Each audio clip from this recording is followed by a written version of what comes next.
ঈদ জামাতের জন্য প্রস্তুত দিনাজপুরের গোরে শহীদ বড় ময়দান ও কিশোরগঞ্জের শোলাকিয়া ময়দান।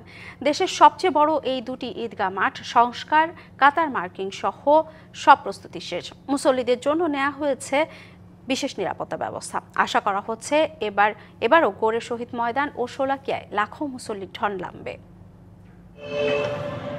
দক্ষিণ এশিয়ার অন্যতম বড় ঈদের জামাত হয় দিনাজপুরের গোরে শহীদ বড় ময়দানে। লাখেরও বেশি মুসল্লি একসাথে ঈদের নামাজ আদায় করেন এই জামাতে। মাঠ সংস্কার, পরিচ্ছন্নতা, নামাজের কাতার মার্কিং এবং অজুখানার কাজ সম্পন্ন। অষ্টমবারের মতো ঈদ জামাতের জন্য প্রস্তুত গোরে শহীদ বড় ময়দান।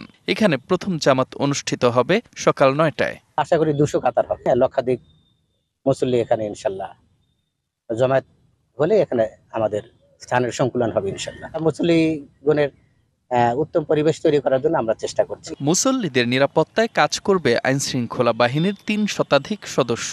350 পুলিশ সদস্য পোশাকে, সাদা পোশাকে, তারপরে ডিবির পোশাকে ট্রাফিক ব্যবস্থাপনা থাকবে।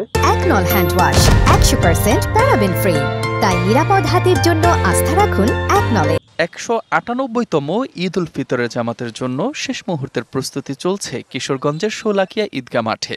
নেওয়া হয়েছে প্রয়োজনীয় প্রস্তুতি। ঈদের জামাত শুরু হবে সকাল 10টায়। সুপেয় পানির ব্যবস্থা, ওয়াশরুমের জন্য আমরা জনস্বাস্থ্য প্রকৌশল এবং পৌরসভার সহায়তায় প্রয়োজনীয় ব্যবস্থা গ্রহণ করেছি। এবার আমরা যারা আসবেন মুসল্লি, যারা ঈদের জামাতে অংশগ্রহণ করবেন, তারা শুধু জায়নামাজ এবং মোবাইল ক্যারি করতে পারবেন। পুলিশের 4 স্তরের নিরাপত্তার পাশাপাশি বিজিবিও মাঠে থাকবে। আমাদের নিশ্চিত নিরাপত্তা ব্যবস্থা বিরাজমান।